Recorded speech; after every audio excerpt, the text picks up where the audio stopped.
Une histoire tissée de solidarité. Tel était le thème abordé par l'organisme Développement et Paix qui se réunissait à Québec le 26 avril dernier. Pour Développement et Paix, l'organisme officiel de l'Église catholique au Canada, l'équilibre écologique et les droits humains se doivent d'être respectés. Développement communautaire et participation populaire sont au cœur de cet organisme que nous vous invitons à découvrir dans le reportage qui suit. Alors, Développement et Paix a été fondé dans les années 60, en 1967 plus précisément. C'était une époque où on avait une nouvelle encyclique là, qui était parue, qui avait été dictée par le pape Paul VI, qui s'appelait Populorum Progressio, le développement des peuples. Et ça engageait, entre autres, les chrétiens et les chrétiennes à poser des gestes, peu importe où ils étaient, peu importe du pays d'où ils venaient, poser des gestes pour que les hommes et les femmes du Sud puissent avoir de quoi manger, mais aussi puissent avoir de quoi se libérer. Et ça a été le point de départ de Développement et Paix. Alors, ça a fonctionné, ça fonctionne encore 40 ans plus tard. On est toujours là. C'est donc un organisme de coopération internationale qui a été lancé par l'Église et qui, chaque année, fait deux grandes œuvres. D'abord, il finance des projets. Il finance des projets de développement un peu partout, au Sud, en Afrique, en Asie, en Amérique latine, au Moyen-Orient. Et le deuxième grand travail de Développement et Paix, et ça, c'était, on ne pouvait pas passer à côté. C'était ça ou rien. C'était faire de l'éducation du public ici au Canada. Il n'y a rien qui va changer au Sud si ça ne change pas au Nord. On peut toujours envoyer beaucoup de sous dans les pays du Sud, mais si on ne change pas les mécanismes qui font que les gens sont pauvres, il n'y a rien qui va changer au Sud. Il y a deux types de membres dans un sens à Développement et Paix. Tout le monde est sur une même liste, mais il y a des gens qui sont membres formellement de Développement et Paix, qui remplissent un formulaire d'adhésion, qui paient pour devenir membre, qui ont leur carte de membre. C'est les personnes que vous rencontrez dans une assemblée comme celle d'aujourd'hui.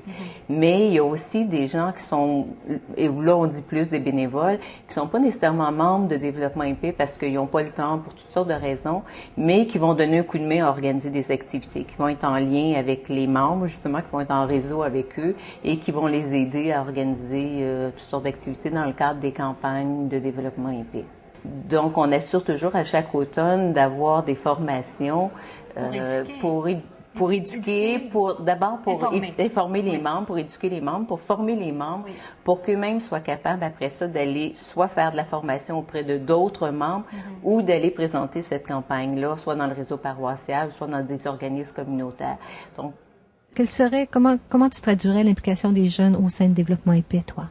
Mais l'implication est très variée. Donc, on a des groupes de jeunes qui sont très forts. Par exemple, Québec, Montréal, on en a à Gatineau, Rimouski.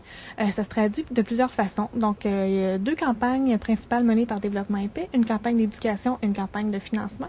Dans les campagnes d'éducation, les jeunes sont très actifs beaucoup dans les universités, les cégeps, pour faire des kiosques d'information, de signature de pétitions. On reçoit aussi des fois la venue de conférenciers de l'étranger. Donc, ils organisent les conférences. Donc, ça, c'est de un. Et autre façon de s'impliquer, c'est en organisant des activités spéciales de levée de fonds, des soirées spectacles, théâtre.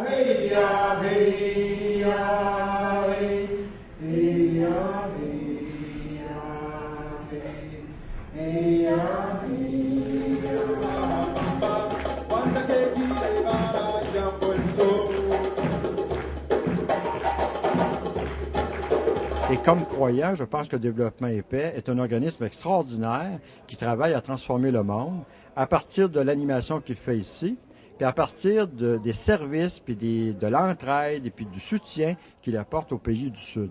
Alors, je suis animatrice à temps partiel.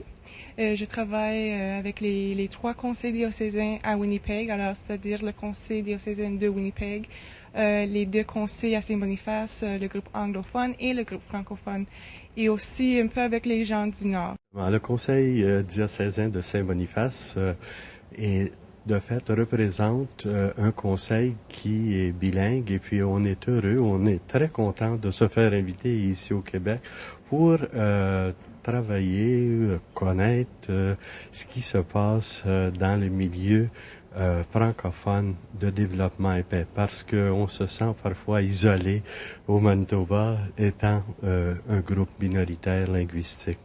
Oui, le stage d'immersion jeunesse, en fait, c'est un projet qui a été créé par Développement et Paix pour permettre à des jeunes membres de groupes de jeunes de Développement et Paix au secteur francophone, donc au Québec, Nouveau-Brunswick, puis l'Ouest francophone, de participer à une expérience, en fait, pour aller rencontrer sur le terrain dans un pays là, des partenaires de Développement et Paix. Donc, il y a un des projets cet été, le projet de l'été 2008, en fait. Je vais accompagner un groupe là, de 5 jeunes qui viennent d'un peu partout au Québec, puis aussi du Manitoba, pour aller rencontrer des partenaires de Développement et Paix au Cambodge. Dans sa lutte pour la dignité humaine, Développement et Paix s'inspire des valeurs évangéliques. Un mouvement démocratique de solidarité internationale qui vise à soutenir des partenaires dans les pays du Sud en mettant de l'avant des alternatives aux structures sociales, politiques et économiques. Cet organisme sensibilise ainsi la population canadienne aux causes de l'appauvrissement des peuples en les mobilisant dans des actions de changement.